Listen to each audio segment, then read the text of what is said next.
NCERT class 10 science chapter 1 है हमारा, और उसमें हम लोग टेस्ट नंबर 3 देखते हैं। कुछ क्वेश्चंस हम लोग करते हैं इस वीडियो में। टेस्ट 3 के कुछ क्वेश्चंस हम लोग अगली वीडियो में देखेंगे। तो यहाँ पर हमारे पास क्वेश्चन है जो डायरेक्ट प्रीवियस ईयर के क्वेश्चंस हैं। ये हमारे पास एक इक्वेशन दिया हुआ है, आप देख सकते हैं यहाँ पर x है, कोई नंबर नहीं है 1 2 3 4। यहाँ भी y है, कोई नंबर नहीं है। तो हमें ये पता करना है कि x और y क्या है। The values of x and y respectively मतलब पहला जो नंबर है यहाँ x है, तो x बराबर पहला नंबर होगा और y बराबर दूसरा नंबर होगा। इसी तरह ऑप्शन बी में जो ये 4 है वो x की वैल्यू को दर्शाता है और y की वैल्यू को 2 दिखाता है।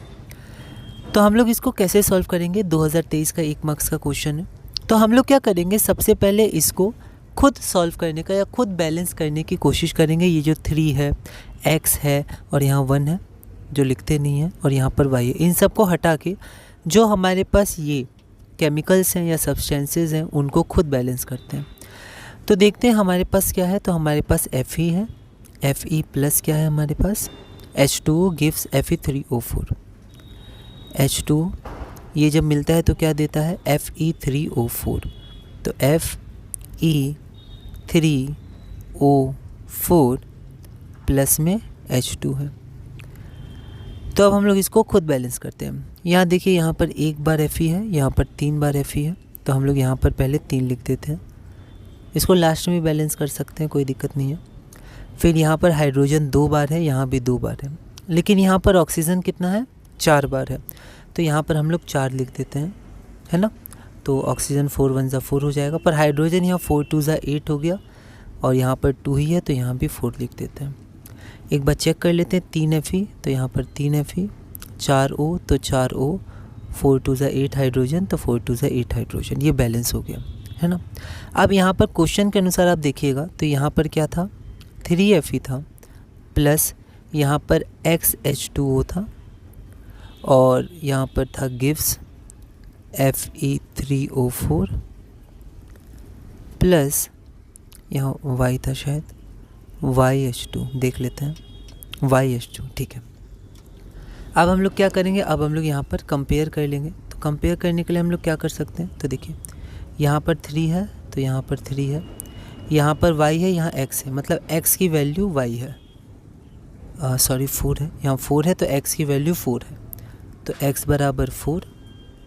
उसी प्रकार यहाँ पर 1 1, ठीक है, यहाँ पर 4 है और यहाँ पर Y है, तो Y बराबर 4, तो X भी 4 और Y भी 4, तो हमारा ऑप्शन नंबर कितना हो जाएगा, तो हमारा ऑप्शन नंबर डी हो जाएगा आंसर, ठीक है। 1 मार्क्स का है, वैसे हमें डायरेक्ट ऑप्शन करना रहता है मार्क, लेकिन यहाँ पर हम लोग क्या करेंगे, पूरा सॉल्व भी करेंगे, ठीक है, क्योंकि अभी हम प्रैक्टिस कर रहे हैं। अगला क्वेश्चन हम लोग देखते हैं, question number 11, the balanced chemical equation 2024 में 1 मार्क्स का था। इसमें बस बताना इनमें से क्या बैलेंस है, तो हम लोग चेक कर लेते हैं दोनों तरफ। पहले ए ऑप्शन देखते हैं, यहाँ एक एन है तो यहाँ भी एक एन है, यहाँ पर एक ओ है, पर आप देख सकते हैं यहाँ 2 + 1 3 ओ है, तो ओ तो बैलेंस नहीं है, तो एक भी बैलेंस नहीं होगा, तो पूरे इक्वेशन को हम लोग बैलेंस नहीं मानेंगे। बी नंबर हम लोग देखते हैं, तो यहाँ पर देखिए एक Zn, तो यहाँ भी एक Zn, यहाँ 2 1 ज़ा 2 मतलब 2 Na है, तो यहाँ पर भी Na2 मतलब 2 Na है, यहाँ पर 2 1 ज़ा 2 ऑक्सीजन 2 बार है, तो यहाँ भी आप देख सकते हो O2 मतलब ऑक्सीजन 2 बार है, और यहाँ पर 2 1 ज़ा 2 हाइड्रोजन 2 बार है, तो यहाँ भी हाइड्रोजन 2 बार है, मतलब यही हमारा आंसर है। फिर भी हम लोग बाकी भी चेक कर लेते हैं। यहाँ देखिए एक Zn है, तो एक Zn है, यहाँ पर 2 1 ज़ा 2 2 Na है, तो यहाँ पर हम लोग देख लेते हैं कितना Na, यहाँ पर देखिए एक ही Na है, तो ये बैलेंस नहीं है। यहाँ देखते हैं हम लोग, तो 2 Na 2 1 ज़ा 2, तो यहाँ भी Na2 मतलब 2 Na है, एक Zn है, एक Zn है, यहाँ 2 1 ज़ा 2 2 ऑक्सीजन है, पर यहाँ पर देखिए एक ऑक्सीजन और यहाँ O2 में 2 ऑक्सीजन, तो 3 हो जाएगा, मतलब ये भी बैलेंस नहीं है, ठीक है। अगला क्वेश्चन हम लोग देखते हैं। अगला क्वेश्चन हमारे पास है CaO solid plus H2O liquid के CaOH होल ट्वाइस। ये रिएक्शंस हमने देखा है, इंपॉर्टेंट भी है रिएक्शन। अब यहाँ देखिए, यहाँ पर हमें ये पता करना है कि ये रिएक्शन क्या है। तो ध्यान दीजिए, ये ऑप्शन नहीं है, ये 1 2 3 4, ऐसा नहीं कि 4 आंसर है या 2 आंसर है, नहीं, आंसर या ऑप्शन ABCD होता है। तो फिर ये 1 2 3 4 दिया है, ये ABCD दिया है, इसका मतलब ये कि ये जो रिएक्शन है ये इन चारों में से एक से ज़्यादा रिएक्शन है, ठीक है। और ऑप्शन हमें ए बता रहा है कि 1 और 3, मतलब ये जो रिएक्शन है ये एक ही रिएक्शन है पर ये अलग अलग टाइप में आता है। 1 और 3 मतलब ये कॉम्बिनेशन भी है और एंडोथर्मिक भी है, ये ऑप्शन ए कह रहा है, ठीक है। तो अगर आपको लगता है ये जो रिएक्शन है वो कॉम्बिनेशन और एंडोथर्मिक दोनों है तो ऑप्शन ए आपके लिए सही हो जाएगा। ऑप्शन बी कह रहा है कि 3 और 4 सही है, मतलब ये जो रिएक्शन एक दिया हुआ है ये 3 मतलब एंडोथर्मिक है और 4 मतलब ऑक्सीडेशन रिएक्शन है। उसी तरह सी और डी है।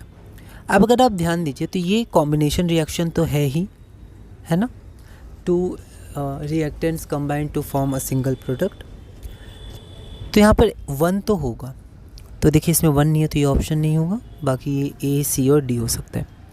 अगर आपको ध्यान होगा तो यहाँ पर हीट हमेशा रिलीज़ होती है, अब लिखा नहीं गया तो कोई दिक्कत नहीं, पर होगी, वो लिखा नहीं है पर यहाँ पर हीट रिलीज़ होती ही होती है और ये एक्सोथर्मिक भी है। तो ये जो रिएक्शन है वो कॉम्बिनेशन भी है और 2 मतलब एक्सोथर्मिक भी है, तो 1 और 2 दोनों है। तो देखिए ऑप्शन नंबर डी ही है 1 और 2, तो यहाँ पर ऑप्शन डी हो जाएगा।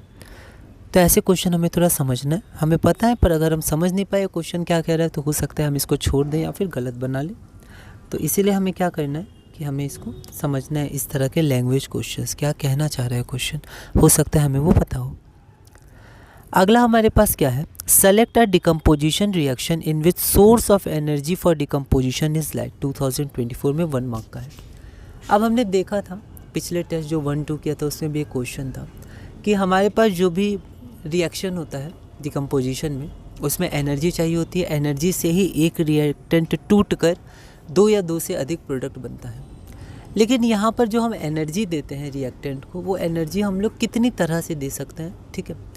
तो वो जो एनर्जी हम लोग देते हैं वो एनर्जी हम लोग 3 तरह से दे सकते हैं जो हमें पढ़ना है। पहला होता है थर्मल, मतलब हीट के रूप में हम लोग दे सकते हैं, है ना, तो यहाँ पर हीट हो जाएगा, ट्रायंगल से भी शो करते हैं। दूसरा हम लोग लाइट के रूप में देख सकते हैं, सनलाइट। और तीसरा हम लोग दे सकते हैं इलेक्ट्रिसिटी के रूप में, जो हमारा इलेक्ट्रिकल डिकम्पोजिशन होता है वाटर का। तो यहाँ पर इन तीनों में से बोला गया है लाइट, लाइट के रूप में हम लोग जो देते हैं उसका एग्जाम्पल देखिए इन चारों में से कौन है। तो यहाँ पर FeSO4 तो आयरन सल्फेट का, तो Fe2O3 SO2 और SO3, तो ये तो नहीं होगा क्योंकि इसमें हीट दिया जाता है। H2O H2+O2 इसमें हम क्या देते हैं, तो इसमें हम लोग इलेक्ट्रिसिटी देते हैं, तो ये भी नहीं होगा। 2AgBr 2AgBr2 इसको अभी छोड़ देते हैं। CaCO3 इसमें भी हम लोग हीट ही देते हैं, मतलब ये भी थर्मल है, ये नहीं होगा, तो ऑप्शन सी हो जाएगा। और वैसे हमें याद भी रखना है कि जो चाइना डिश वाला क्वेश्चन था उसमें जो वाइट रंग का AgCl है, ठीक है, और उसी का रिलेशन AgBr, तो इन दोनों में लाइट का यूज़ होता है, जिससे ये Ag और Br2 अगर AgBr है और Ag+Cl2 अगर AgCl है उसमें ब्रेक हो जाते हैं, या बैलेंस है ही, तो ऑप्शन सी हो जाएगा। अगला क्वेश्चन हमारे पास है, तो देखिए ये रिएक्शन कई बार पूछा गया है 2023 में, 24 में और उसके पहले भी। तो ये रिएक्शन बहुत इंपॉर्टेंट है, ये रिएक्शन आपको ध्यान ही रहना चाहिए। बैलेंसिंग के लिए आ सकता है, रिडॉक्स के एग्जांपल्स में पूछा जा सकता है, रिडॉक्स के रिलेशन में एक बहुत बार क्वेश्चन पूछा गया है, इसमें भी वही है। तो इसमें 4 ऑप्शन में से क्या सही है हमें वो बताना है। तो पहले तो ये रिएक्शन हम लोग दोबारा लिख लेते हैं, इंपॉर्टेंट रिएक्शन है।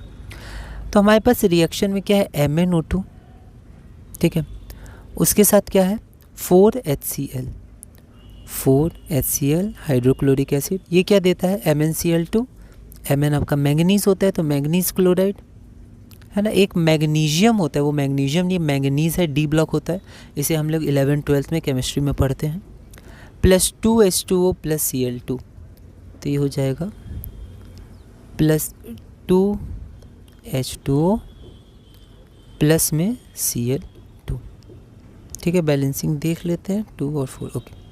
अब अगर आप देखें तो इसमें हमें ये पहले पता करना है कि ऑक्सीडेशन रिएक्शन का क्वेश्चन है, आप ऑप्शन से देख सकते हैं, ऑक्सीडाइज कौन है, रिड्यूस कौन है, ये सब पूछा गया। तो यहाँ पर देखिए MnO2, तो Mn को चुनिए, Mn ये रहा, तो O2 का हट गया, Cl2 जुड़ गया, तो रिमूवल ऑफ ऑक्सीजन, तो इसको हम लोग क्या बोलते हैं, इसको हम लोग बोलते हैं रिडक्शन, तो ये हमारा रिडक्शन हो गया। उसी तरह HCl में क्या आएगा, H2O के Cl2, तो हम लोग Cl2 में जाएंगे, Cl से Cl2, तो यहाँ पर हाइड्रोजन हट गया, तो रिमूवल ऑफ हाइड्रोजन क्या होता है, रिमूवल ऑफ हाइड्रोजन ऑक्सीडेशन, तो ये आपका ऑक्सीडेशन हुआ। तो लैंग्वेज में थोड़ा हम लोग ध्यान रखेंगे, MnO2 का रिडक्शन हुआ है, मतलब MnO2 इज़ रिड्यूस्ड, तो MnO2 क्या है, रिड्यूस हो गया है, और HCl का ऑक्सीडेशन हुआ है, मतलब HCl इज ऑक्सीडाइज्ड। ओके, तो यहाँ पर हम लोग देखते हैं कि MnO2 क्या है, रिड्यूस हुआ है। तो देखिए MnO2 ऑक्सीडाइज, ये गलत है। HCl इज ऑक्साइड, नहीं, रिडक्शन भी होगा। तो MnO2 इज रिड्यूस्ड, ओनली नहीं होगा, ऑक्सीडेशन के संग रिडक्शन भी होता है, रिडक्शन के संग ऑक्सीडेशन भी होता है। तो MnO2 is reduced and HCl is oxidise, जो हमारा ऑप्शन नंबर डी हो जाएगा। ठीक है, MnO2 रिड्यूस्ड, रिडक्शन हुआ, and HCl is oxidised, oxidation हुआ। तो ये कुछ क्वेश्चन थे, एक दो क्वेश्चन और हैं, और भी क्वेश्चन इसमें, उसको हम लोग अगली वीडियो में देखेंगे। अभी के लिए हम लोग इतना ही रखते हैं, और इसी तरह और भी क्वेश्चन होते हैं, हम लोग प्रैक्टिस करेंगे, पर अब हम लोग अगले चैप्टर में बढ़ेंगे, है ना। तो अगली वीडियो में कुछ और क्वेश्चन कर लेंगे टेस्ट 3 के, और इसी तरह धीरे धीरे क्लास 10 CBSE NCERT साइंस में हम आगे बढ़ेंगे।